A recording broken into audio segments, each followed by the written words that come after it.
Mañanas en Libertad, con Luis del Pino.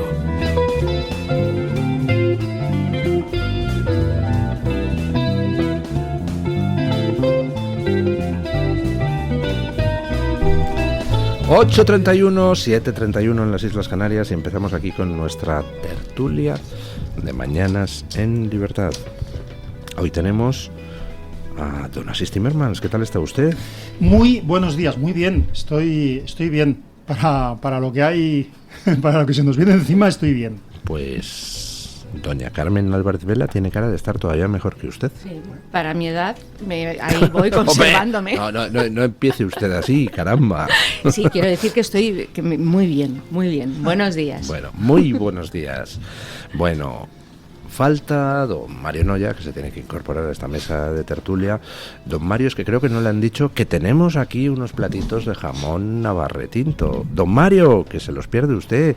Que doña Carmen Álvarez Vela y don Asís Timmermans tienen un saque absolutamente indescriptible. Pues es que Mario, o se da prisa o no llega. Mario no está acostumbrado a tu puntualidad. O sea, sabes que es como... Esto es vamos, inaceptable. Bueno, enseguida llegará, pero mientras tanto déjenme invitarles a que entren ustedes en navarretintoibéricos.com y a que adquieran los mejores embutidos del mercado, 100% cerdo ibérico, pata negra, criado en Extremadura, en una granja de selección genética de cerdo ibérico.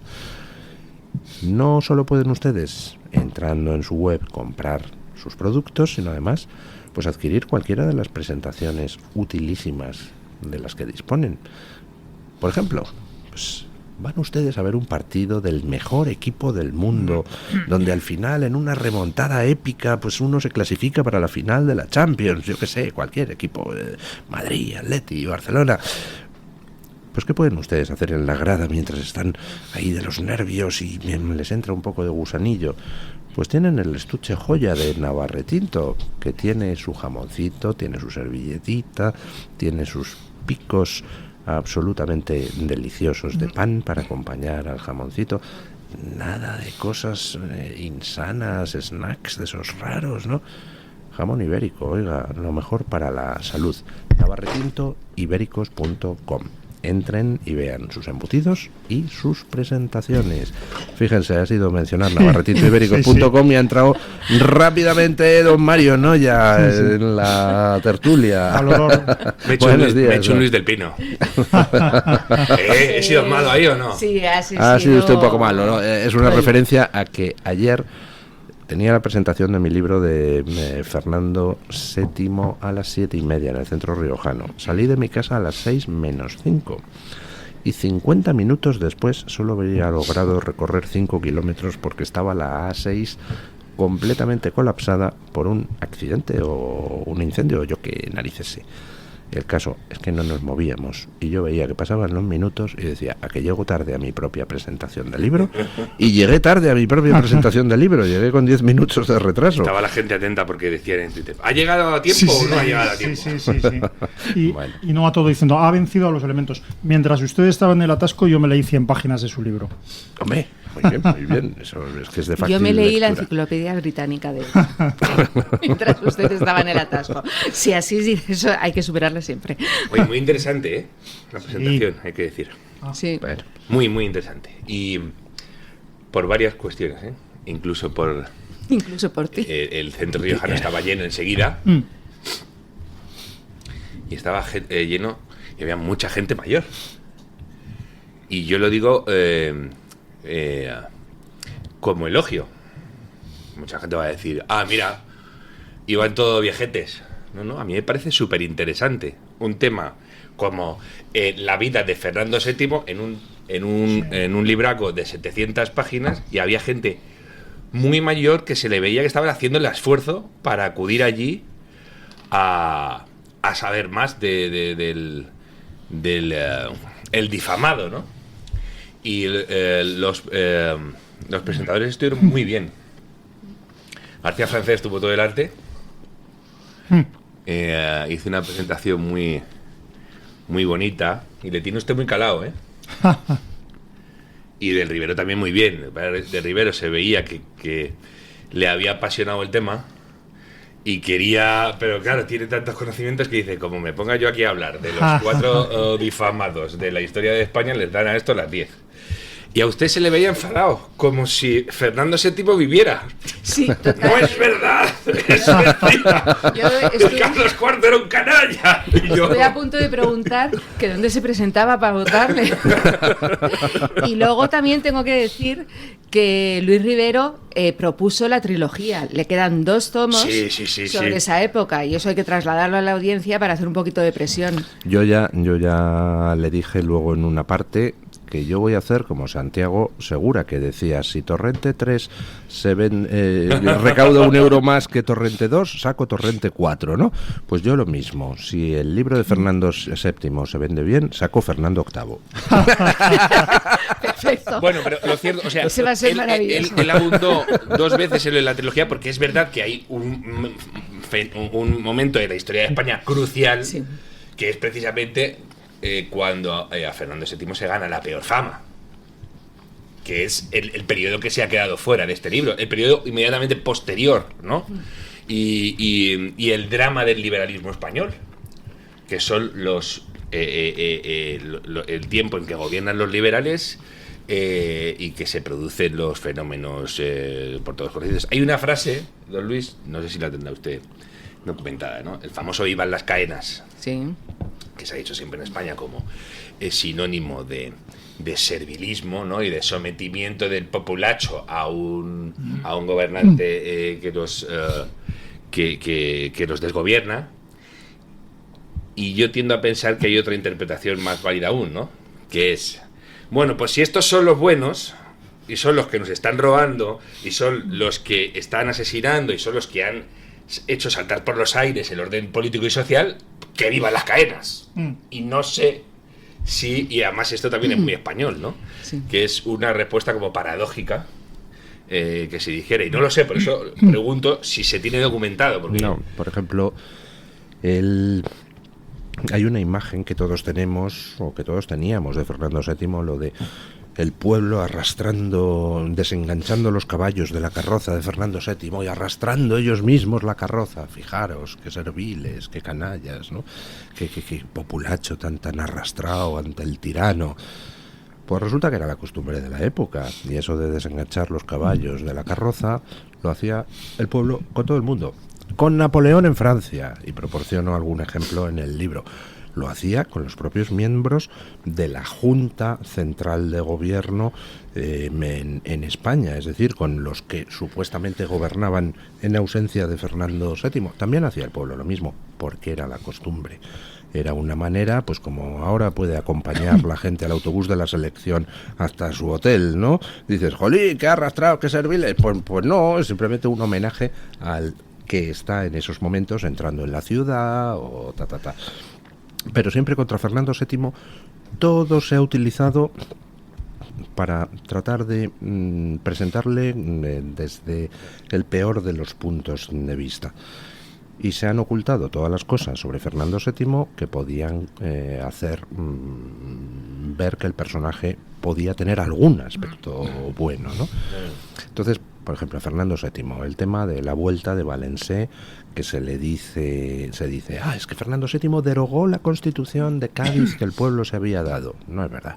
La Constitución de Cádiz no se la dio el pueblo. La Constitución de Cádiz es fruto de un golpe de Estado dado por una reducidísima clase política, que eran esos liberales, que ahora comentaré una cosa sobre el tema, sobre la palabra, eran ellos quienes habían dado un golpe de Estado, mientras el pueblo moría por su nación tratando de parar al invasor.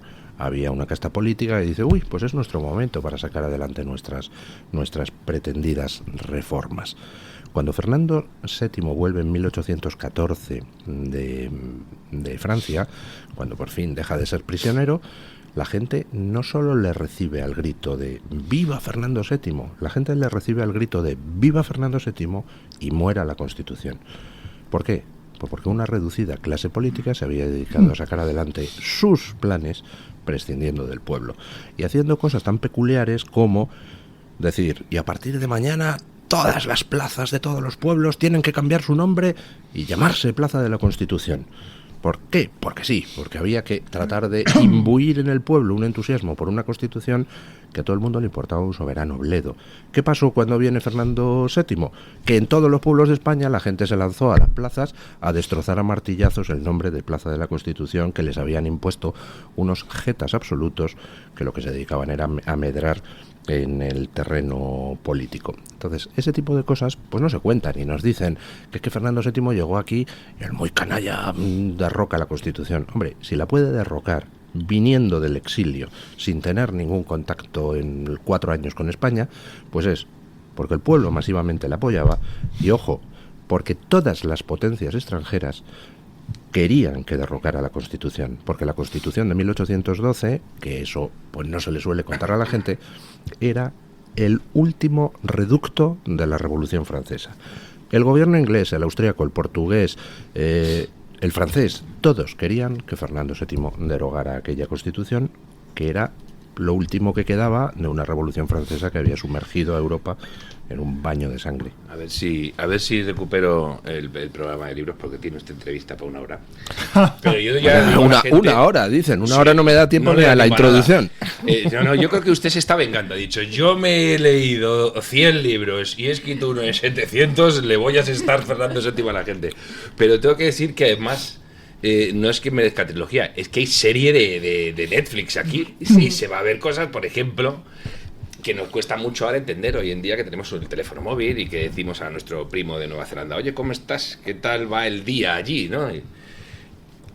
El factor determinante que ocupa aquí el desconocimiento de la situación real sobre el terreno en los distintos escenarios, y los mensajeros están yendo de un sitio a otro a la velocidad de un caballo, resulta que esto altera mucho tanto las percepciones como la ejecución de planes. En el libro me decía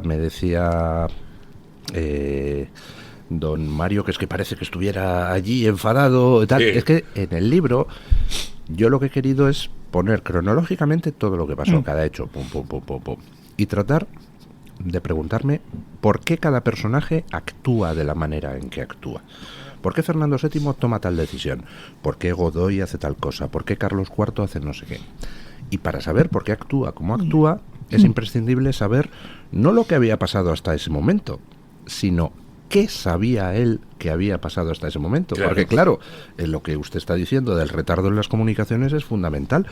Si en un determinado día Godoy toma no sé qué decisión, tenemos que tener en cuenta no lo que había pasado hasta ese día en todas partes, sino lo que había llegado. Y es que un correo te podía tardar entre 6 días en ir, 6 días en volver, como explica usted con todo detalle. Sí, exacto. Y entonces, y ahí momentos fundamentales cuando, por ejemplo, los franceses le están diciendo a Napoleón, oye, que vienes aquí en olor de multitudes, o en olor de multitudes, como queráis.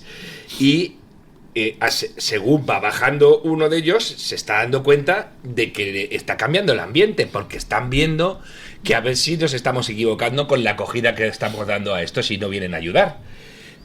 Y fijaos lo que puede suceder en el caso de que te metas en un sitio pensando que te van a sacar a hombros y resulta que el sitio, en vez de ser una plaza de toros, sea un avispero.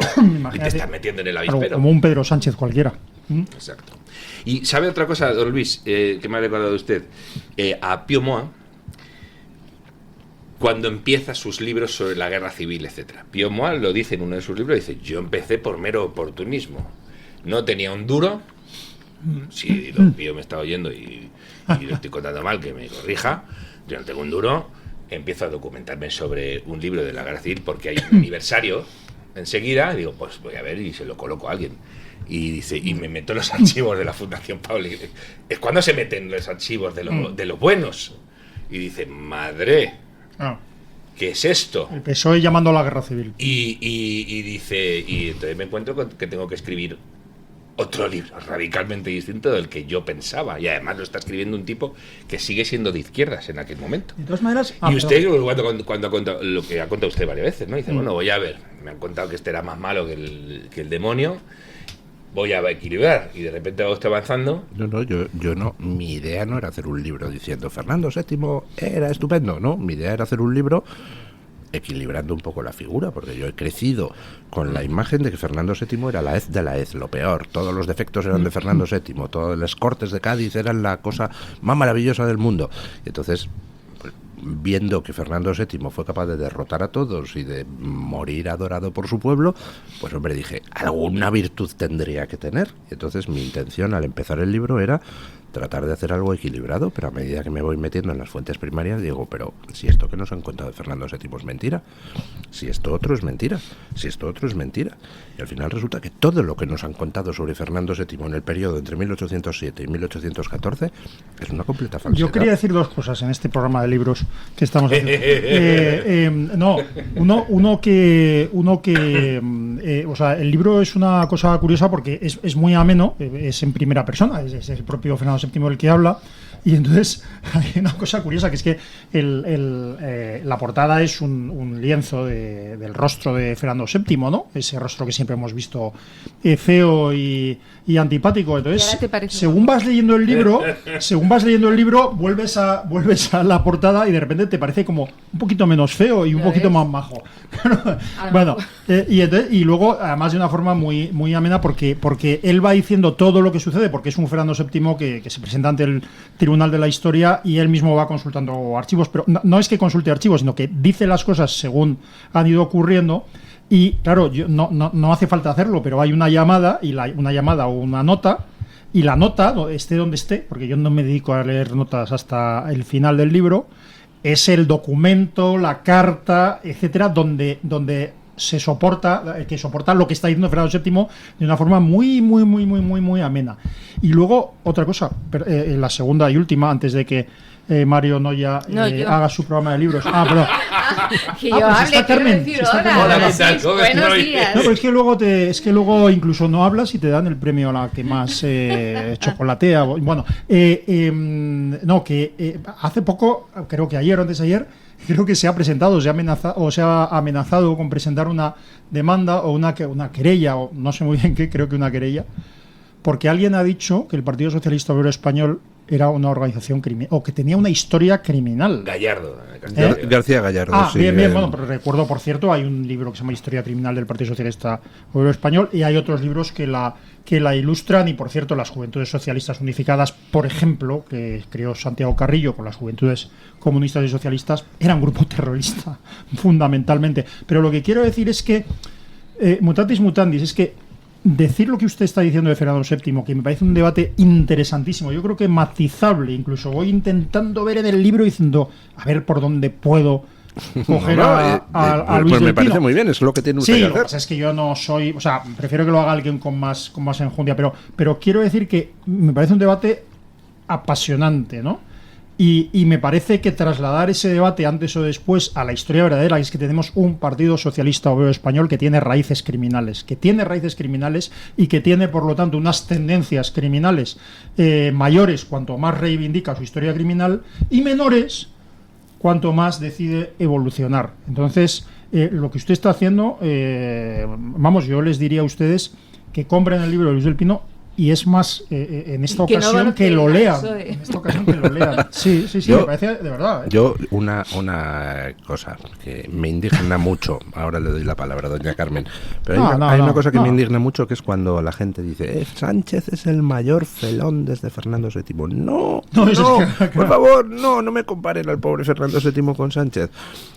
Después de leer el libro verán ustedes que Sánchez es la reencarnación perfecta de ese canalla llamado Manuel Godoy. Que ¿Usted firmó un libro, un Godoy, ayer? Ayer firmé un Godoy, un libro, sí señor. Lo he visto a ver, pero era un Godoy bueno ese. Godoy bueno. Sí, a un señor que se apellidaba Godoy.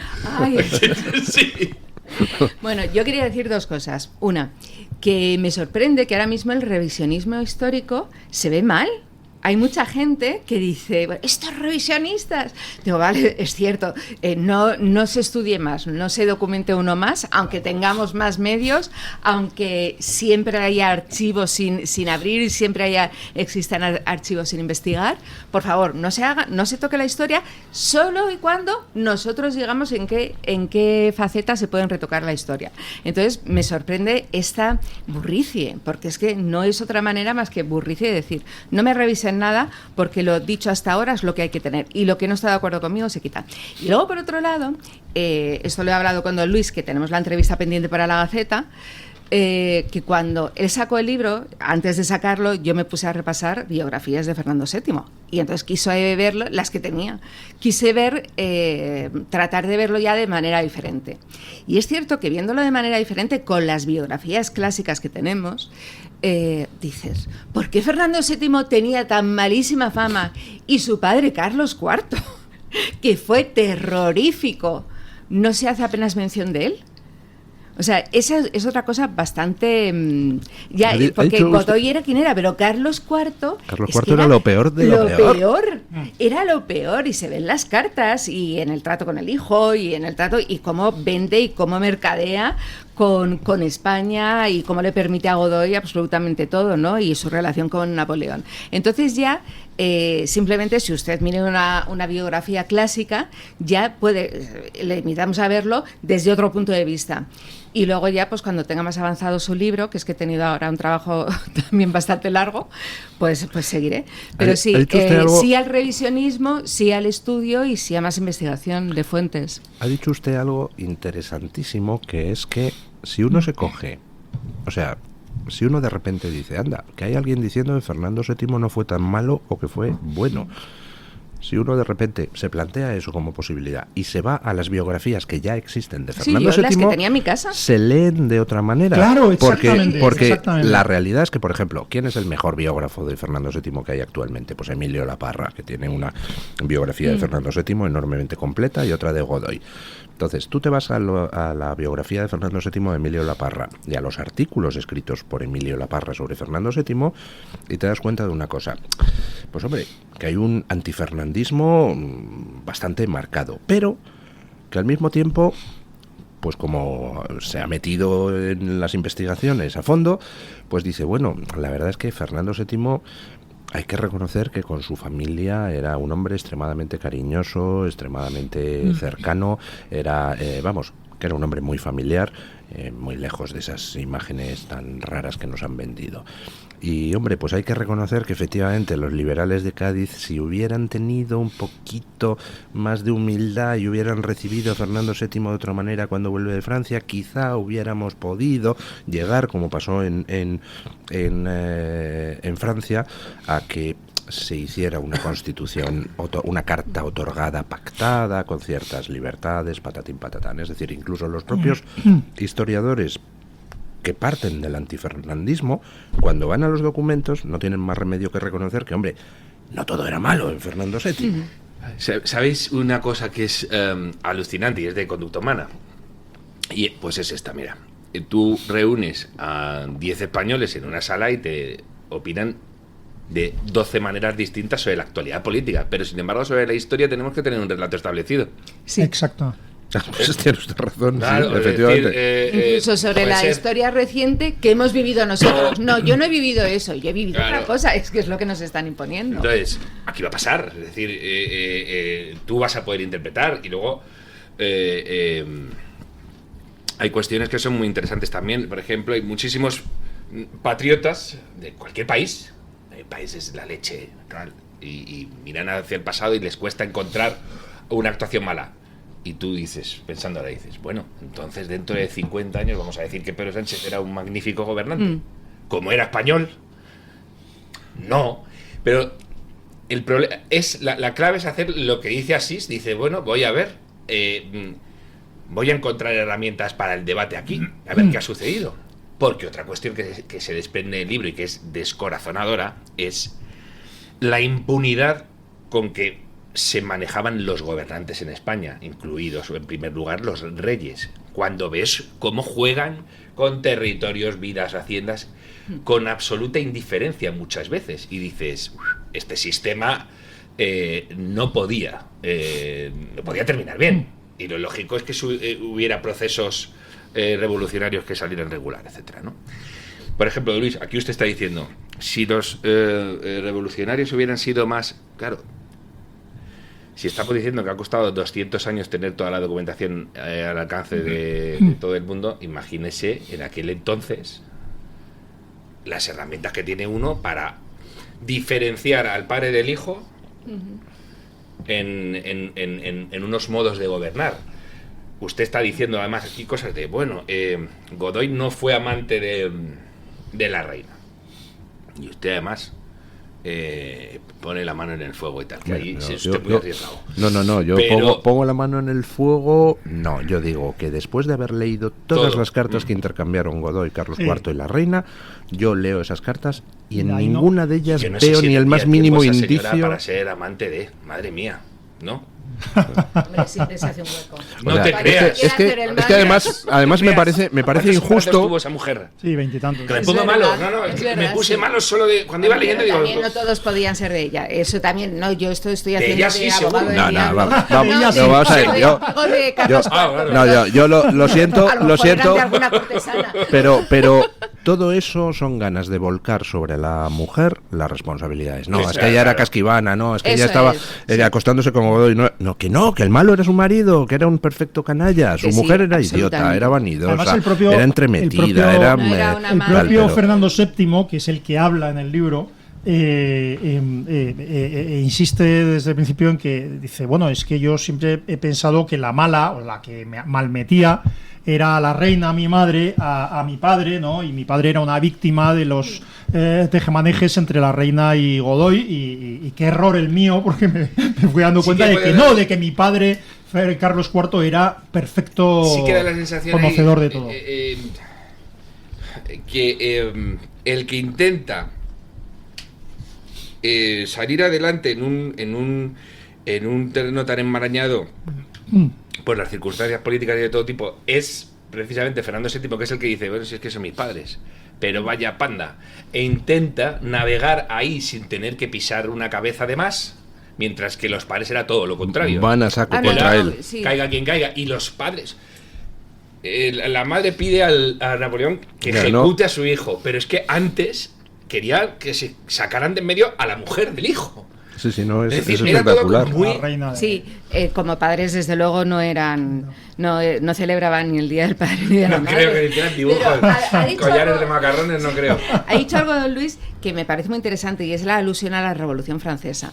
La gente ignora lo que la Revolución Francesa supuso en toda Europa. O sea, se cree que fue un hecho concreto que sucedió en Francia y que afectó a los franceses. No, la Revolución Francesa trajo el pánico a todas las monarquías europeas. La muerte.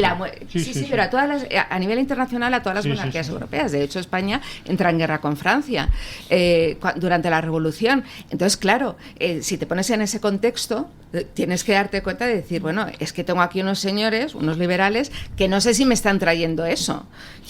Por ejemplo, hay un detalle que no sabe mucha gente, pero lo cuenta Emilio Laparra en su biografía de Fernando VII. Wellington, antes de la llegada de Fernando VII desde Francia, Wellington escribe a su gobierno: debería disolver a tiros las Cortes de Cádiz, porque es que tienen esa cosa, o sea, son un reducto democratizante en una Europa que ya ha tenido demasiada sangre, y esto es muy peligroso. Eso Wellington. Sí, pero eso no tiene por qué ser razón suficiente. Por ejemplo, un momento. Sí. Pausa publicitaria y seguimos.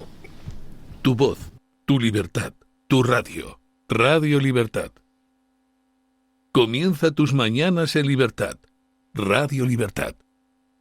El DHA omega 3 es clave en el funcionamiento normal del cerebro, la visión y el corazón. Si te preocupa el deterioro asociado a la edad, deberías tomar DHA. Pero ten en cuenta que no todos los omega 3 son iguales. El DHA de Mederi Nutrición tiene el sello IFOS, máxima certificación de pureza y calidad. Encuentra el DHA puro en mederinutrición.com. Muchas enfermedades somáticas del tracto digestivo, epidérmicas, de la columna vertebral, endocrinas, coronarias, tienen su origen en desequilibrios provocados por el moving, el estrés y problemas vivenciales, que se podrían paliar o evitar cuando, sin prejuicios ni estigmas, se acudiera con toda naturalidad al psiquiatra. Es un consejo del Hospital Psiquiátrico San Francisco de Asís y la Comunidad Terapéutica San Antonio. de Málaga. Del campo a tu mesa, Sabores Sierra de Madrid. La excelencia de la calidad en el embutido. 100% artesano, 100% de Madrid. Exquisitos embutidos artesanales de ternera, ciervo, jabalí y cerdo ibérico. Todos sin gluten. Visita nuestra tienda online saboressierrademadrid.com. En Sabores Sierra de Madrid somos pioneros en la elaboración de embutidos con carne de ternera de la Sierra de Guadarrama. Del campo a tu mesa, Sabores Sierra de Madrid. Sabores de antaño. Sintoniza la libertad en tu radio. Radio Libertad. El restaurante El Torreón está de moda. Vende copas a sus 7 terrazas al aire libre en la cima del Monte de El Pardo. O disfruta platos como la auténtica carne picaña brasileña. Y los mejores pescados y carnes como el lomo de buey auténtico. Cocina abierta de 11 de la mañana a 1 de la noche. Disfruta de su famosa paella con langosta y sus 7 amplísimos salones climatizados. Grandes vinos y licores. Fantástico parking. Reservas en restauranteeltorreón.com. El plan más refrescante del verano. Luis del Pino, Alba Vila, Javier Horcajo y José Javier Esparza son Radio Libertad.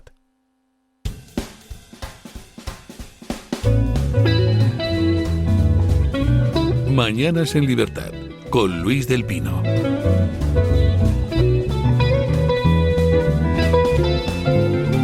Bueno, señores, vamos a dejar a Fernando VII. Si ustedes quieren saber más sobre Fernando VII, pues nada, les invito a comprar mi libro Yo, el difamado. Hoy tengo presentación en Zamora, día 18 estaré firmando ejemplares por la mañana a las 12 en el Viva 24 de Vox. El 22 de mayo, presentación para los socios del Club del Toro TV aquí por la tarde. Y bueno, pues habrá más actos que ya les iré anunciando. Pero vamos con la actualidad, vamos con esa especie de ser siniestro llamado Greta Thunberg, que ayer estaba apoyando a esos 15.000 manifestantes que rodeaban el hotel donde se alojaba la cantante israelí de Eurovisión en la ciudad sueca de Malmö. Se me ocurren pocas imágenes que demuestren tan bien el punto de degradación al que ha llegado Occidente. Es que es una cosa brutal. Sí, pero fíjate, yo iba a conectar lo de su libro con esto, pero no hace falta. A mí me preocupa porque esta violencia antisemita, que no la voy a llamar de otra manera porque es eso, se hace tras una campaña brutal de monopolio informativo en contra de Israel y a favor de Hamas. Y entonces esta campaña, que es absoluta, es decir, que llega a todas las capas de la sociedad, lo que hace no es que, digamos, la población general o la población que no sea de ultraizquierda o los que no son antisemitas, no es que se manifiesten en contra de una cantante israelí o no es que hagan boicot a los judíos, pero sí que no reaccionen o que lo justifiquen. Es decir, hay una gran masa ahora mismo que ignora completamente, es decir, que su información sobre el asesinato masivo de judíos el 7 de octubre y sobre la reacción de Israel y la guerra empezada, la guerra que sostiene Israel para eliminar a estos terroristas y para evitar que pueda volver a pasar algo tan salvaje como eso, bueno, pues de esa guerra no tienen una información veraz la población española. Yo me quedo en la población española, no quiero hablar de más. Entonces, claro, esta población... ¿Está usted seguro de eso? Yo es que creo que hay un divorcio enormemente palpable entre el común de la población y luego unas élites muy peculiares que son las que tienen dominada la universidad, los medios de comunicación, determinados partidos políticos. Y precisamente lo de Eurovisión de ayer, pues a mí me llena de optimismo en el porque sentido... ganó por voto popular ella. O sea, ganó. Popularmente la gente votando a favor de la cantante israelí en masa. Sin embargo, 15.000 macarras a las puertas del hotel tratando de amedrentar a esa chica bueno, judía, solo para sentar mi posición y dejar que quienes saben hablen.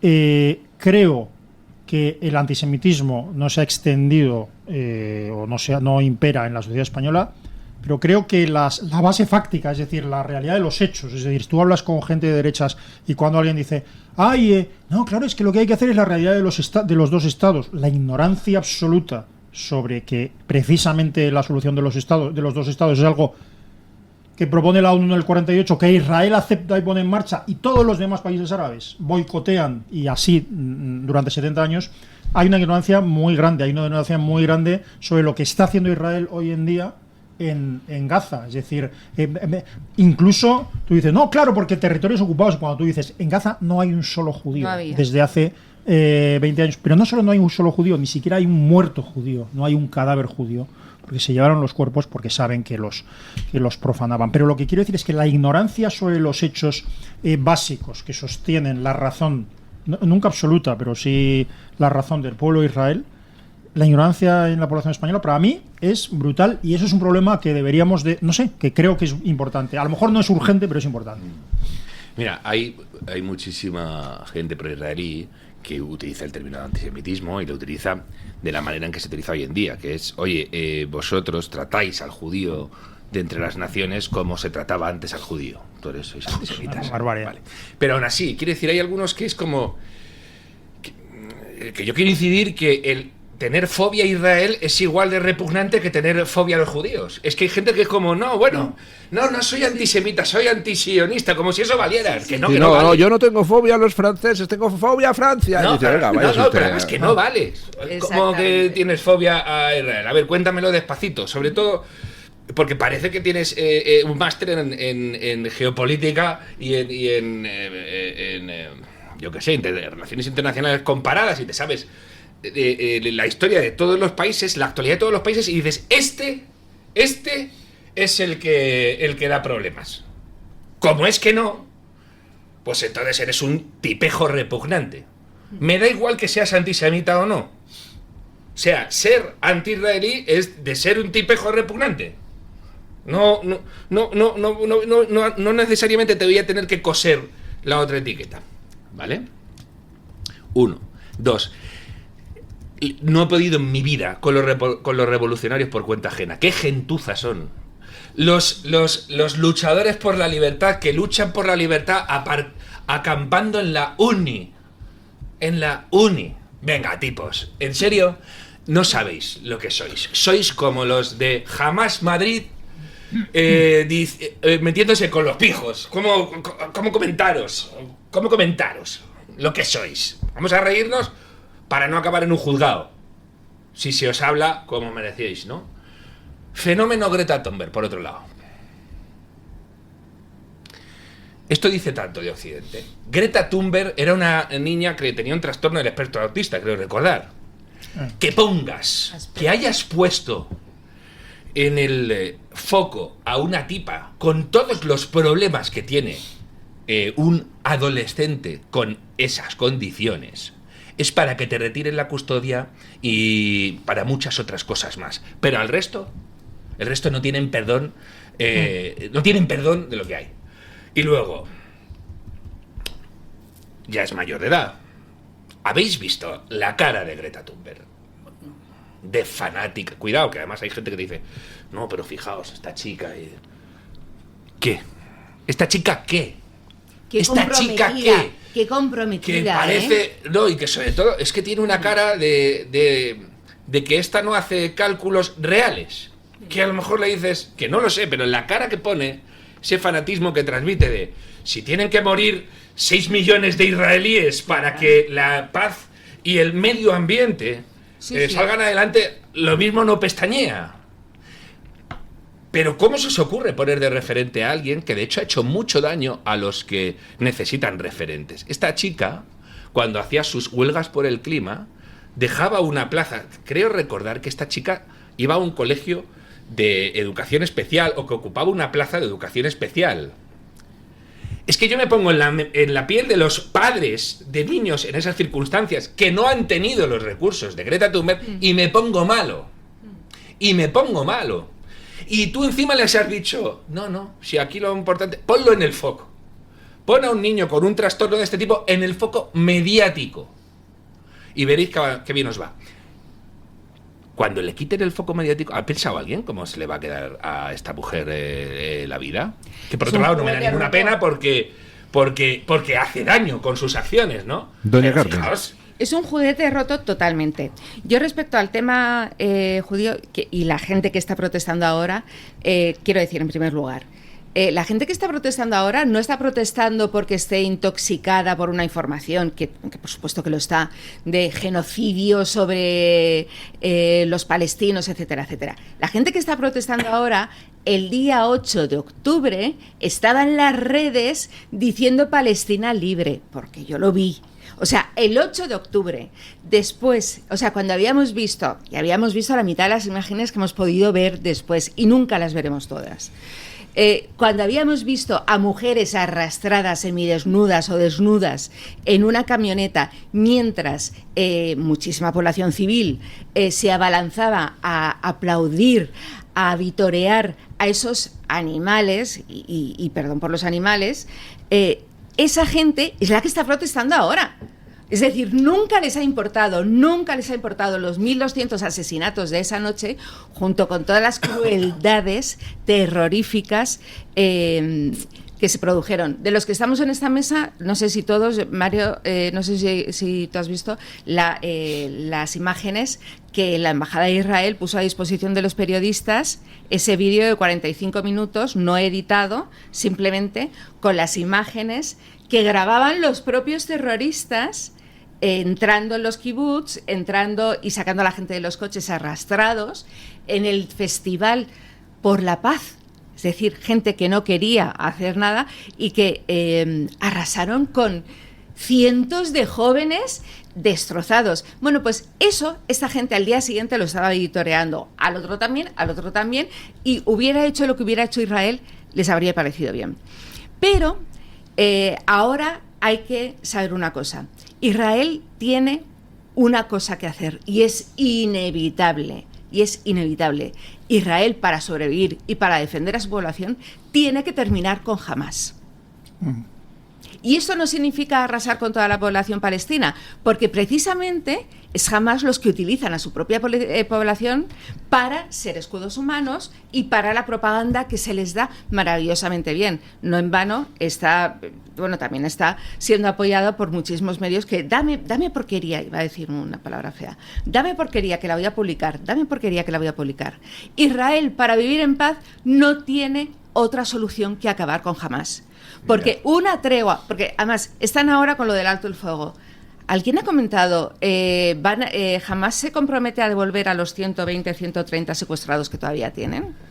¿Alguien sabe en qué condiciones están la información que tenemos de los 120, 130 secuestrados? Es atroz. Es atroz lo que están haciendo con ellos. No se oye nadie está reclamando, por favor, que esta gente se comprometa, los entregue ya. Es que a lo mejor ni siquiera están en condiciones de ser entregados, Carmen, ya. Es que el problema, por ejemplo, dice así, la solución de los desestados. Yo no soy favorable a la Yo solución de los desestados. Yo tampoco. Y además no se merecen un Estado. Ahora, hay una cuestión que es interesante, dice Carmen. Israel tiene que acabar con Hamás. ¿Sabéis qué sucede? Que es que los que tienen la alternativa a Hamás no es mejor. La segunda intifada, la atroz segunda intifada, donde los terroristas suicidas se volaban en pizzerías, autobuses, restaurantes, discotecas, empezó porque lo ordenó el laico Yasser Arafat, de la laica Organización para la Liberación de Palestina, que tiene un grupo terrorista tan laico que se llama Brigada de los Mártires de Al-Aqsa, para que nos vayamos haciendo una composición de lugar. Carmen ha hablado de los jóvenes del festival. Los jóvenes del festival eran clónicos de los que están en las acampadas. Son hippies, muchos de ellos de extremísima izquierda, etcétera. Fijaos, que ahí no iba a pasar nada, que ellos eran buenos, que no les iba a pasar nada. Y en algún kibutz de frontera pasaba también igual. La gente entiende hoy en día, bueno, es que hay una ignorancia sobre Israel salvaje, pero la gente entiende que los que viven en los denominados territorios ocupados son todos de extrema derecha y que se levantan y que disparan a un palestino para desayunar, y hay muchísimos que son de extrema izquierda. Sí. Bien, es más, hay un fenómeno súper interesante y bastantes los de los denominados colonos, que son de origen norteamericano, del movimiento contracultural de los 60. Esto es salud, no lo sabe nadie, porque como todo el mundo sabe tanto de este tema, nadie lee un libro sobre este tema. ni se documenta realmente sobre este tema. Pero fijaos en la cuestión que estamos diciendo. Yo recuerdo la primera vez que entrevisté a Gabriel Albiac. Yo creo que Gabriel Albiac acababa de llegar del foro Herzliya, que es un foro internacional que se celebra en Israel, donde se habla de alta política, con invitados de todo el mundo, con temas interesantes para todo el mundo, y yo creo que fue en 2002, porque acababa de suceder la cumbre de Camp David, donde Arafat rechaza el Estado palestino. Una oferta súper generosa que hubiera generado problemas en Israel, porque Ehud Barak se metió donde no le llamaba y empezó a ofrecer cosas que los israelíes decían, ¿dónde vas? ¿Dónde vas entregando parte de Jerusalén, por ejemplo? ¿Vale? Y Albiac le pregunto en esa primera entrevista que le hice, yo era un chavalín, y le digo, señor Albiac, ¿me puede usted decir por qué Israel, que es la materialización del sueño socialista en la tierra, sin exterminar a nadie, los fundadores de Israel son en su mayoría ateos y socialistas, que vienen además del espacio soviético, y digo, ¿por qué les tienen tanta manía? Y me dice, mira Mario, no sabes la cantidad de problemas personales que esto me ha generado con amigos míos de toda la vida, y he tenido rupturas de este tipo, porque yo les decía, oye, ¿sois conscientes de que aquello que apoyáis, vuestra fobia a Israel, estoy hablando de hace 25 años, es que nos creemos que es de ahora, ¿sabéis que en aquellos regímenes, países, sociedades que estáis defendiendo por acción o por omisión, estaríais muertos todos? O por ateos, o por homosexuales, o por socialistas, o por lo que queráis. O sea, vosotros lleváis un nivel de vida o una manera de vivir que os condena en estos sitios. Da igual. En Irán... Me está usted recordando aquella pintada después del 11S que apareció en un pueblo de Andalucía, que ponía: Osama, mátanos. Mátanos a todos, claro. No. Claro, pero es bueno, que es cambiamos de una observación y cambiamos de tercio. Creo que hay que provocar, porque está tan dormida la opinión pública. Creo que hay que provocar, hay que explicar que estamos financiando a una organización terrorista o casi terrorista, que es la UNRWA. Sí. Hay que explicar. Es la Organización de Naciones Unidas para los Refugiados. Hay que explicar que cuando se está diciendo ahora en este contexto, es que la solución de los dos estados en este contexto, lo que estás diciendo es quiero dar armas a un grupo terrorista para que termine ya de exterminar a Israel, que eso es lo que la ministra infame Sira está diciendo cuando dice desde el río hasta el mar, que quiere decir exterminemos a los israelíes en la tierra palestina. Bueno, vamos a cambiar de tercio y vamos con las elecciones catalanas un poquito. ¿Qué sensaciones tienen ustedes a estas alturas de campaña? Yo comentaba en las noticias de esta mañana que veo el PSOE un tanto excesivamente nervioso como para que realmente nos podamos creer que les salió bien la jugada de Pedro Sánchez de los 5 días. Han tenido que improvisar un meeting con Pedro Sánchez, llevándole en un jet privado. Llevándole en un jet privado. Es que cualquiera coge un tren, perdón. Es que el otro día teníamos un acto en el trabajo y venía alguien de Gerona, perdón que me esta ¿Has dicho Gerona por error? No, has dicho Gerona. Lo he dicho por mi fascismo recalcitrante. Entonces venía de Gerona y llegó 3 horas y media tarde en tren. Y era uno de los ponentes y tuvo que llegar a la mitad del acto. Esto es una cuña que meto contra Óscar Puente. Claro, ahora ya este hombre, Sánchez, tiene que viajar en avión porque aquí no puede viajar en los trenes, aunque quisiera, porque no llegaría nunca a tiempo. Y yo le entiendo. Bueno, respecto al PSOE nervioso, por supuesto que la tonterita, el dramatismo de Sánchez les está pasando factura. Porque ha pasado una cosa que hemos reflexionado poco. Cuando en un partido alguien dice, quizá dimito, hay 5, 10 o 15 personas que dicen, quizá asciendo. Claro, y eso lo ha producido.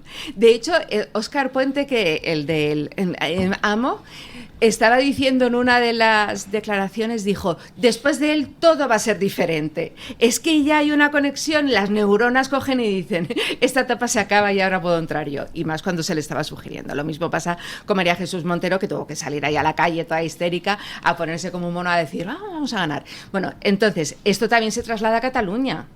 Esto, el Partido Socialista ha quedado más dañado en vez de quedar reforzado, ha quedado más dañado. Y luego, por otro lado, su relación con Esquerra, a la cual me alegro mucho que se esté comiendo, que Esquerra está en sus peores horas, porque no es ni fu ni fa, y sus tratos peligrosos con Puigdemont, pues tú alimentas a un monstruo y el monstruo crece. Y eso es lo que ha hecho el socialismo. Puede fagotizarse, vamos a ver, y ya va a sacar muchísimos. Pero antes de eso, antes de que don Asís ya está respirando fuerte para poder hablar, quiero decir, no respires. Pero le mire con mala cara a usted. Mira, pero eso es de siempre. Pero estoy acostumbrada. Pero quería, cuando venía para acá, le estaba escuchando el tema de Vox de ayer y quería decir... cuando Abascal baja y dice, es que estoy harto de tener a esos señores, es que haga usted una campaña, y yo les invito a todos los oyentes a que imaginen que donde vas tienes a unos señores gritándote y haciéndote la vida imposible. Es que llega un momento en que ya te bajas y dices, o sea, ya, que los lleven. Y esta policía que está aquí haciendo no sé qué, que haga algo de lo que tiene que hacer. A mí me está llamando... poderosamente la atención las encuestas. ¿Dice usted las prohibidas o las de hasta el último domingo? Cualquier encuesta, porque con Vox no consiguen tirarla abajo. No, otra vez estamos viendo el mismo fenómeno que hace 4 semanas decían, Vox va a sacar menos 42 escaños, ¿no? Y entonces a medida que vamos progresando, de repente, pum, empiezan a le va a salir a deber la campaña. Yo no sé, por otro lado, le va a salir a devolver. No sé si la gente es consciente de lo que provoca cuando a alguien lo acorralas de esa manera y aún así no se quita. ¿Efecto boomerang? No, pero que es peligroso. Es peligroso porque tú estás diciendo, no cabéis aquí y vamos a hacer todo lo posible institucional, social y económicamente para que no quepáis aquí, y aún así te dicen, pues me quedo. Porque el lenguaje, lo que estás trasladando es, chicos, o sea, ellos son aprendices de brujo que están jugando a que de verdad esa gente se convierta en outsiders. No sé si me estoy explicando. Es decir, tú estás diciéndole estás acorralando a gente y estás pidiendo, oye, a ver si de verdad de una vez os convertís en la cosa esta satánica que decimos que sois. ¿De verdad la gente es consciente de lo que significa que tú arrincones a alguien de todas las maneras y aún así te sigan haciendo declaración de intenciones de yo me quedo aquí? ¿Qué sucede? Que cuando suban, es que hay unas cuestiones que tienen que ver con la defensa. Y dices, estos están manifestando la voluntad de aniquilarme civilmente. Me tendré que defender. Entonces tú estás haciendo incluso que lleven a posturas de extrema rigidez. Porque tú, es que no es ni siquiera lo mismo de cuando... Esto es infinitamente peor que cuando... que con ETA. ¿Por qué? Porque ETA eran unos tíos terroristas que mataban gente. Entonces decían, madre, es que hay un grupo que está muy bien organizado y que mata. Entonces los demás es mucho más difícil, es mucho más fácil al resto del rebaño decir, es que hay unos malos que matan. Cuando es la sociedad, es peor. Porque lo que estás diciendo es que la sociedad está podrida y que hay unos tipos que para no pudrirse tendrán que generar anticuerpos. ¿Qué quieres? ¿Qué le estás diciendo al tipo? Te integras y te está diciendo que no me voy a integrar en un sistema corrupto y no me voy a integrar si tengo que pedir perdón por decir lérida en español y que no voy a pedir perdón por llevar a mi hijo a una escuela en castellano. ¿Qué estás queriendo hacer? ¿Sois conscientes de lo que estáis queriendo hacer? ¿Qué estáis queriendo? Lo están buscando. Están buscando que fuera el Ulster que de repente Vox genere un sistema donde cualquier otro partido vaya y gente del entorno de Vox se ponga a ladrar para que ellos jugamos a hacerle a todo el mundo la vida imposible para que se sepa que puede... No, Mario, es mucho más simple que todo eso. Simplemente, primero, quienes recurren a los intentos de violencia contra mítines de Vox son 4 gatos. Segundo, Vox tiene una respuesta muy fácil, que es la que funciona con esta gente: cortarles el grifo. Si es que lo peor de todo es que todos ellos viven de nuestros impuestos. Entonces basta con cortar el grifo y toda esa supuesta sociedad enferma deja de estar enferma de la noche a la mañana. Y lo de excluir a la tercera fuerza política del Parlamento catalán de los debates también se corta con eso. No, lo que estoy diciendo es que eso se recurre ante la Junta Electoral. Sí, ya, pero vamos, el tema de los debates es sangrante. Es sangrante, o sea, tenemos a la delincuencia metida en el Congreso español y en el Parlamento Regional catalán y en el Parlamento Regional vasco, y resulta que le hacen el cordón sanitario que durante toda la legislatura se lo han hecho a Vox. O sea, durante toda la legislatura. Pero quería recordar unas declaraciones de ayer de Teresa Rivera que me dejó... Bueno, es que Teresa no tiene desperdicio. Iba a decir una analogía. Sí, pero no la voy a hacer. Que es aprovechable todo. Y dijo... pero no la voy a hacer. Dijo Teresa, dice que está muy preocupada porque empieza a haber agresiones a los políticos. Por fin, doña Teresa se ha dado cuenta de que Vox lleva siendo agredido desde que, que lo de Vallecas es que en España ha pasado sin pena ni gloria. O sea, cientos de personas apedreando. Es que yo tengo amigos, periodistas, asistentes y políticos que estaban ahí y que estaban recibiendo piedras. Sí. Es que os imagináis que eso le pasa al PSOE, pero que eso le pasa a los separatistas, si se convierte, es que hay algunos que no es broma, que les gustaría que esto fuera Belfast y que de repente nos moviéramos por guetos. Oye, en el gueto español... Que es que hay algunos... ¿Os acordáis de cuando en el entorno de ETA empezaron a hablar de unionistas? Que lo hacen porque querían convertir el País Vasco en el Ulster y generar comunidades enfrentadas. También se ha empleado en Cataluña, ¿eh? El término unionista también se ha empleado en Cataluña. El revisionismo, por cierto, es que el lenguaje está cargadísimo. Revisionismo, ¿por qué suena mal? Efectivamente, un historiador está para revisar la historia. ¿Por qué suena mal? Porque es un término que se asoció a la revisión de la Shoah, del Holocausto, con historiadores que decían que no murieron judíos, que no fueron 6 millones, que fueron 6. Ahí, y ellos van cargando el negacionismo. Por eso son tan miserables, indecentes, los que utilizan ese tipo de expresiones para callarle la boca al enemigo, y lo consiguen porque hay gente que dice... A ver si voy a ser esto. Lo que pasa es que en este contexto, o sea, esa imagen de Santiago Abascal, pues mira, yo creo que puede haber mucho. Esa imagen, quiero decir, pidiendo a la Policía Autónoma Catalana, hagan su trabajo, y si no, iremos nosotros a garantizar nuestro derecho.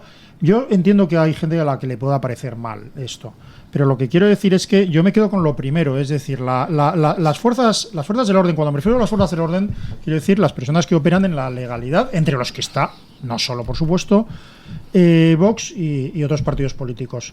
Deben de tener una relación positiva y buena con las autoridades. Entonces, quiero decir, si hay una situación de inseguridad, debe pedirse a la policía y a las fuerzas que la garanticen. Pero si no la garantizan, y además si no garantizarla es una forma de eliminar a un actor del campo político, hay que garantizarla. Lo sangrante así es que ayer Garriga, aquí, ayer Garriga, aquí dijo: tengo que dar las gracias a los Mossos por cómo nos están... Y de repente... Los mozos. Bueno, depende. Yo ahí no quiero decir, mira, yo no estoy igual. Usted no dice Trump ha movilizado a la National Guard. Puede decir insulta, puede decir Ángel. Lo que yo en cuestión idiomática a lo que voy es a que no consideres que tienes que estar diciendo en todo momento: ay, perdón, voy a decir Lérida en vez de Lleida. Ay, no. que yo quiero que se normalice, que si quieres decir Mira, Lleida, y si quieres decir claro, y si quieres decir Mossos, si quieres decir Mozo, que la gente no se vuelva loca con claro, esto. pero esta polarización iba a decir, pero no es la palabra. Pues es lo que quieren. Dice, yo tengo muchos amigos y vosotros también, pues catalanes y algunos catalanes parlantes que depende del contexto, cuando hablan en español, depende del contexto, por ejemplo, claro, dicen Lérida o Lleida. Y es que nadie, es como, también tengo amigos ingleses y la comparación no es exactamente igual, ¿no? Que depende del contexto, están hablando español y dice, ya, cuando yo he venido de London, claro, tú lo entiendes porque es como lo tal. Quiero decir, si es que en realidad lo que se está rompiendo es la naturalidad y el lenguaje utilizado, ya, eso es. el lenguaje utilizado como forma de comunicación. Perdón. Eso es. Voy a interrumpir. Se han ideologizado hasta las preposiciones. O sea, claro, no tenemos ningún resquicio de libertad de naturalidad. Es que es agotador. Eso es. Claro. Yo estoy muy cansada. Claro, y por eso nosotros lo que tenemos que hacer es hacer las cosas que no se pueden hacer. Es decir, decir las cosas que no se pueden decir. Entonces, yo, claro, ya nos llevarán a la hoguera, pero en todos los ámbitos hay que decir, aunque solo sea una forma de provocación, aunque sea verdad, hay que decir que Fernando VII fue un buen rey. Es decir, no es claro, provocación. No, ya lo sé, pero hay gente que lo entiende como provocación. El otro día, en un ámbito en que había dos personas que habían estudiado historia, vamos a dejarlo ahí, cuando dije que la Edad Media estaba desacreditada y que verdaderamente muchas de las cosas que se atribuyen a la Edad Media, cosa que por cierto es obvio, son en realidad cosas propias del Renacimiento, hablemos de la Inquisición, de la fomento de la esclavitud, de muchas cosas, es que me miraban como diciendo, uy, o sea, se reían de mí. Pues hay que decir esas cosas, hay que provocar, hay que decir que el Partido Socialista provocó intencionadamente, quería intencionadamente la Guerra Civil Española y la provocó. Y si nos miran mal y nos ponen una denuncia, ¿qué se le va a decir? Y hay que decir que los nacionalistas son nazis. Yo tengo amigos del ámbito, de nuestro ámbito ideológico, que dicen, no digas que son nazis porque es una comparación, porque claro, los nazis quemaban, asesinaban millones de judíos. No, en el año 33 los nazis no asesinaban millones de judíos. Lo que hacían era cerrar locales, lo que hacían era aprobar leyes que obligaban a segregar a los judíos. Lo que hacía era señalar y propagar mentiras. Y eso eran nazis. Mira, y eran muy graves. Hay una cuestión con las comparaciones que pueden llevar a la banalización, que molestan mucha gente, que es verdad que, hay que tener cuidado. Pero, fijaos, es que hay veces que incluso nosotros mismos, para cuando tú veas que algo te está chireando, hay un libro esencial de la historia del pensamiento del siglo XX que es El camino de servidumbre de Hayek. Y Hayek, en ese libro, que está escrito, yo creo que está aún la Guerra Mundial 44, 44, sí, creo que sí. Hayek es un tipo que huye de Austria, de la Austria fagocitada por Hitler, y se instala en Londres y escribe un libro diciendo, ojo, porque hay posiciones adoptadas con la mejor de las intenciones cuyo paso final es horroroso. Se llama el camino de servidumbre, por eso. Entonces, hay cosas que efectivamente dice Asís, oye, estos son nazis. No son nazis. No, claro, bien. Pero, si tú quieres lanzar una advertencia, no sois nazis. No son nazis. Pero, ojo, porque estáis desencadenando unas dinámicas que te pueden llevar a eso otro. Israel, ¿en serio, chicos, estáis decretando un boicot universal en España, universitario, a las universidades israelíes? ¿En serio? ¿Estáis hablando todo el día, estáis equiparando Israel con el apartheid, Israel con los nazis? ¿En serio lo estáis haciendo? ¿Sabéis las dinámicas que estáis generando, no? ¿Lo sabéis? Porque además somos cada vez más gente que procesa la información de manera muy distinta y el fenómeno del lobo solitario cada vez tiene más posibilidades. ¿Sois conscientes de las dinámicas que estáis generando? Pero don Mario, que son perfectamente conscientes, sí, que son mala gente, que lo que quieren es desencadenar esas dinámicas. Eso es. Lo que quieren es eso. ¿Sabes por qué? Porque es que es lícito por una ley no escrita, es lícito agredir a determinadas personas, agredir a israelíes, agredir a boxeros, agredir a todo aquel que no piense como tú y que no comparta el a mujeres de izquierda que no aceptan el tema trans. Exactamente, es que es lícito, porque no piensan bien, porque no pensamos bien. Ese es el problema. Bueno, y sufrimos un apartheid, de hecho, del cual que nos importa 3 pimientos, porque te tiene que importar 3 pimientos y hacer lo que dice Don Asís, tirar para adelante y decir, no, es que yo tengo derecho a pensar como quiera. Y es que es más, aunque tú me impidas expresarme, yo voy a seguir pensando como yo quiera y voy a tratar de expresarme de todas las maneras que pueda hasta que no venga la policía de Marlaska y me lleve a una jaula, que puede pasar en un futuro, pero que vamos a intentar que no pase. Pero es que el problema es que socialmente se está aceptando por una parte de la sociedad que es que el algo habrán hecho. Pero es que cuando digo lo de las dinámicas es que se les revierte muchas veces. A mí ha habido esta semana unas declaraciones, bueno, no, es que no ha sido de una sola ministra, de un montón de gente que me han dejado de verdad. Sí, ha sido una semana dura, que me ha dejado la sangre cuando han dicho que es una aberración, y alguna creo que ha dicho inconstitucional, que haya una asociación de hombres maltratados. No, pero ojo, vamos a ver, de nuevo aquí. De verdad, yo ahí me he quedado, digo, ¿qué ha dicho esta? Sí, excluye que haya hombres maltratados. No. ¿Sabéis qué sucede? Que les toca luego al final a sus hijos, y lo estamos viendo. Hay hijos de grandes dirigentes de el socialismo que están teniendo gravísimos problemas. Y en ellos, ¿cuántos casos hemos visto ya de denuncias o falsas contra hombres en esos partidos? Y esos tienen un mecanismo de defensa público, porque al final saben cómo apañarse. ¿Sabéis en la situación que ponéis a un padre, en la peor de las situaciones, al que encima le está diciendo el Estado, allá vayas, y si siguen incrementándose las estadísticas de hombres hombres con procesos de divorcio y tal, que se suicidan? No, pero ¿sabéis las dinámicas que generáis en gente que se encuentra con que le han cerrado todas las salidas y encima el Estado le dice, y todo lo que te pasa es poco, y que te defienda alguien es aberrante? Sí. Pero es que luego vais a acabar llevando las manos a la cabeza. Claro, pero eso es la cosa, que si no, es que si el Estado no solo no te defiende, sino que no dejas que te defenderte por los medios legales, pues tendrás que hacerlo de cualquier manera. Pero eso, quiero llevar el tema a Pedro Sánchez, que aunque no os acordéis, es un tipo que sigue gobernando España, que cuando se le reprochaba, incluso en alguna voz muy débil y muy hipócrita dentro de su partido, que accediera al gobierno pactando con proterroristas, con batasunos, con golpistas, etcétera, es que decía abiertamente, es decir, la sociedad española ya está preparada para que un presidente del gobierno diga abiertamente, claro que lo hago para evitar que gobierne la derecha, claro que lo hago para imponer las políticas buenas, de los buenos que somos nosotros. Y entonces un presidente del gobierno español, está justificando ante la opinión pública abiertamente el pactar con proterroristas, con gente, he dicho con proterroristas, pero pactaba con terroristas.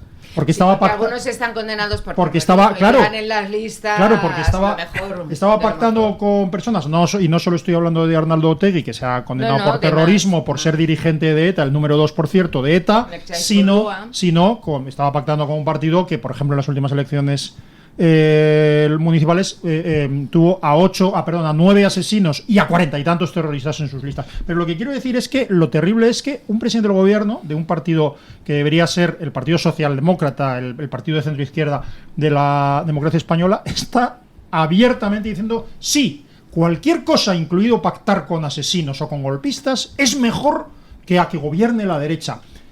Señores, esto ya no es un sistema democrático, esto ya hay que regenerarlo, ya estamos fuera, ya el discurso político abierto es que los asesinos o sus cómplices son mejores que el que gobierna la derecha. Eso, si no es guerra civilismo, se le parece bastante. Y hay otra cosa, y es verdad que es que no estamos programados los humanos para asumir esto, pero Oiga, es que hable por usted. Tenemos que experimentar. Sí. Digo, no. Me ha leído la Esto que mente, voy a digo, decir- a ver qué va a decir. Esto que voy a decir Mario es un ahora. poco limitado. No estoy preparada para todo. Esto que voy a decir ahora, no. El lunes se va a celebrar un acto en una institución que conocéis bien, que se titula, creo... Eso en mi país tampoco Eso va a pasar. en mi país tampoco Tampoco va a podía pasar. Y va a pasar, hablar No podía pasar. un cubano y un venezolano. Y de verdad, por mucho que nosotros digamos, de verdad no asumes que te vaya a pasar eso. Y además, luego de repente te encuentras con que tu país es la devastación y dices, ¿y en qué momento se ha producido esto? ¿Vives?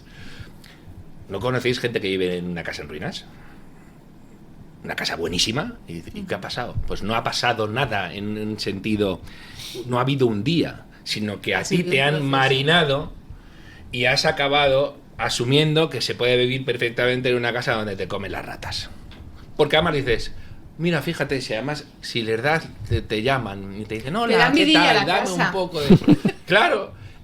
Bueno, pues es que estamos en situaciones donde los que tienen los mecanismos de control saben que pueden ir hacia adelante y como cada día está peor vista la violencia y la ruptura del orden, van a seguir y no hay... Y no va a haber cosas fuera. Yo he visto cosas en Venezuela, aquí en España, decir, bueno, hay que trabajar por un acuerdo, una transición, que haya paz, que no haya... A los opositores hay que pedir que se comporten. A los opositores hay que pedirles el qué. Hay que pedirles, amigos, decídnoslo tranquilos, porque resulta que en Venezuela mueren decenas de miles de personas todos los años por violencia. Pero ya les digo yo que no son de la élite. Se mueren siempre los mismos. A esos que les estás diciendo, no chilles. A esos que les estás diciendo, no te defiendas. Bueno, y aquí que estás diciendo igual. Oye, como tenemos un presidente que está saltando todas las instituciones, oye, tú... en casa, si quieres, cuando veas la tele, vas y le dices Pedro Sánchez, traidor, pero en la tele, luego Pero cuando salgas, es ¿no? la frase de un político español que no es mi estilo. No es mi estilo. No es mi estilo. Decirle a Sánchez y a su mujer que a lo mejor habría que investigarles por algo. No está es mi estilo, está pasando una cosa que para mí es igualmente perversa, que es que primero que el votante de izquierdas y el votante y apelo al votante socialista, porque el votante comunista o de la izquierda voy a dejarlo aparte, pero el votante socialista está pervertido en el sentido de que él mismo, el votante socialista, le parece aceptable porque le han convencido de que es aceptable el apoyar a terroristas, a batasunos, a golpistas, que permitir que vaya a la derecha. Yo, un amigo votante socialista, bueno, no tan amigo, la verdad, pero cuando fueron las elecciones, yo digo, bueno, las elecciones las ha ganado el Partido Popular, y me decía, bueno, ya veremos quién ha ganado las elecciones, y digo, bien, estupendo. No, pero quiero decir, pero esa perversión del votante socialista, que es una perversión, y el efecto pedagógico malo de los políticos es paralela a una perversión del votante de ciertos votantes de derechas que de repente dicen, bueno, no vamos a crispar, no vamos a... Y es más, incluso votantes de derechas ilustrados que te dicen, bueno, no vamos a hacer un poco como, porque claro, en este país hubo una guerra civil, no vamos a hacer como durante la República, porque no vamos a ir a una situación... Y digo, no, si es que exactamente estás haciendo lo que llevó entonces a la guerra, que no va a llevar a la guerra porque ahora hay una clase media, lo que sea, pero lo que llevó, es decir, si lees a Clara Campoamor, podemos leer a muchos, pero si lees a Clara Campoamor, curioso símbolo ahora de la progresividad, Clara Campoamor en la Revolución Española vista por una republicana, precisamente lo que describía es cómo la derecha no se opuso en su momento a los desmanes brutales de la izquierda. Es decir, no reaccionar ante la perversión de la política española por parte del Partido Socialista Obrero Español nos lleva a la ruptura civil. Déjeme expresarlo de otra manera. La estrategia de apaciguamiento del maltratador no funciona nunca. Claro, al maltratador hay que plantarle cara. Exacto. Doña Carmen Carbonell, ¿qué dicen nuestros oyentes? Pues don Luis, hoy la la libre encuesta, que es como llamamos nosotros a ese sondeo de opinión, iba sobre Eurovisión, pero no sobre el festival en sí. Saben ustedes que don Luis sigue muy de cerca el Festival de Eurovisión, es también una persona... Y la Liga de Fútbol. Y la Liga de Fútbol, está muy involucrado, es un eurofan más. Bueno, pues entonces está muy preocupado por quién iba a ganar el Festival de la Canción. Y en particular, hoy preguntábamos a propósito de Greta Thunberg, que ha vuelto a la palestra. ¿Qué le parece que Greta Thunberg estuviera presente en el Scratch, pero jamás en contra de la representante israelí de Eurovisión, que saben ustedes que pues está recibiendo un auténtico acoso, ¿no? Esta joven de 20 años a la que, bueno, le gritan, le increpan y que incluso más de 10.000 personas estuvieron rodeando su hotel, pues cantando proclamas en favor de Palestina. Las opciones que dábamos eran, la primera, es lógico porque Greta Thunberg es pro Hamas. La segunda, a Greta Thunberg le gusta chupar cámara. La tercera me parece lamentable. Y la cuarta, ¿quién es Greta Thunberg?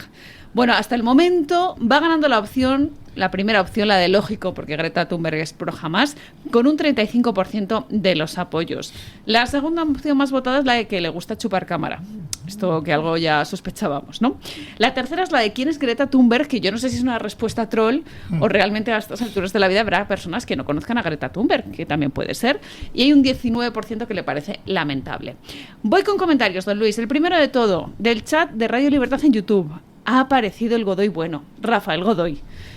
Ha dado fe de que él es oyente de este programa y que ayer estuvo en la presentación del libro. Sí, señor. Gracias, don Rafael. Así que bueno, hay un Godoy bueno y está entre nuestros oyentes. Hay muchos Godoys buenos. Que haya uno malo no quiere decir nada sobre el resto de los Godoys. Pues fíjese usted qué bonito, en defensa de este noble apellido. Comentarios en el chat de Radio Libertad en YouTube. María Castellón considera que Greta y sus papás han encontrado un filón para llevarse un dinerito. Sí. Alguien que se hace llamar Kings and Queen invita a la ministra Sira Rego, que también se ha manifestado en favor de esas manifestaciones pro-palestinas, a que, por ejemplo, done su sueldo de ministra. Sira es nacida en Valencia, es de padre palestino y de madre española y gana unos 80.000 euros anuales, así que, bueno, pues sería un bonito donativo, menos gestos, ¿no? Y más sacar el dinerito. Sira Rego, si me permitís, Sira Rego, además a esta gente le gusta contar mucho de su vida. Sí, tiene una historia ahí interesante. Me gustaría tanto a mí interesante. que nos contara mucho más sobre su vida. Sobre su historia. Sobre por qué ella está criada en España y sus hermanos no. Sobre por qué sus hermanos no pueden entrar a Jerusalén. No estoy diciendo nada, lo ha dicho ella. Sí. Me gustaría mucho saber dónde transcurrió su infancia en lo que ella llama Palestina. Tengo gran curiosidad conocer cuáles son las relaciones entre su padre y su madre, qué tal se llevan los hermanos con las hermanas. De verdad lo digo, me gustaría que hiciera un ejercicio de exposición, ya que presume tanto de esas orígenes, aunque luego el Abed se llama Sira Abed Rego, creo recordar. En Twitter no aparece el Abed. Me gustaría muchísimo que nos diera un cursillo acelerado de sirismo y que sepamos de dónde ha salido. Bueno, voy con más comentarios, en este caso del chat del Toro Televisión en YouTube. José Fernando Álvarez Puyol dice: Israel 12 points, ¿no? Que es como las puntuaciones Dus Juan, hay que decir de los dos, hay que decir y los luego dos. Guayomini. Guayomini, si no dice Guayomini, hay que decirlo como hay que decirlo. Hamesh Nekudot.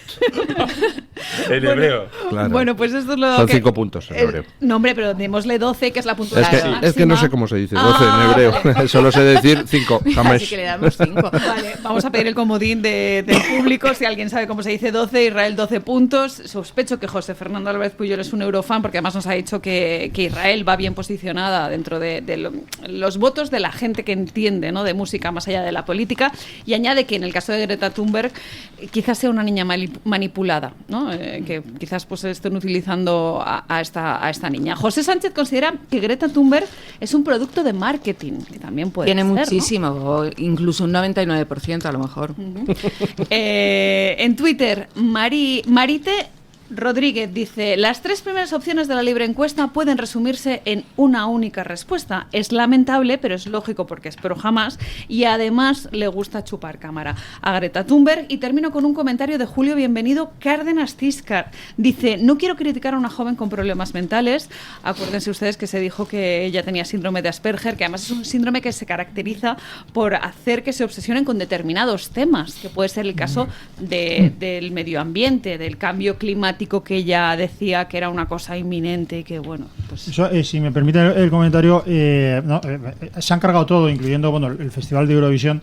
Yo recuerdo de mi infancia o adolescencia 2 canciones representando a Israel que ganaron el festival. Uno era Abanibí Boebé, que en fin, me parecía un poco... Te quiero amor. Abanibí quiere decir te quiero amor. Y la de Aleluya, ¿no? Y la de Aleluya, que era como una canción muy suavita. Sí, que todos se lo han cargado. Cuando mi hija, que yo le castigo le castigaba poniéndole canciones de Eurovisión, y incluso canciones... No, pero canciones... Oye, canciones españolas, y le decía, ¿ves esta canción tan buena? Pues quedó la tercera y era buenísima. Pero le y ponía entonces, la. Pero le hizo gracia. Maneja mi barca. No, anteriores, que yo soy muy mayor, pues le ponía Cecilia, Amor de Medianoche, o Mocedades, con las canciones tan buenas. Julio Iglesias, que con Gwendolyn ni siquiera ganó, pero fíjate que temazo.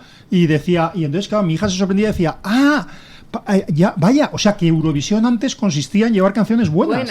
No, pero dice en serio, decía, señores, no, es que ahora es otra cosa. Hasta aquí hemos llegado. Gracias, doña Carmen Muchas Álvarez gracias a Vela, gracias, don Asís Timmermans, gracias, don Mario Noya, gracias a la portavoz de los oyentes, doña Carmen Carbonell. Pausa publicitaria y nos vamos a tirar la caña. El Toro TV también es Radio Libertad.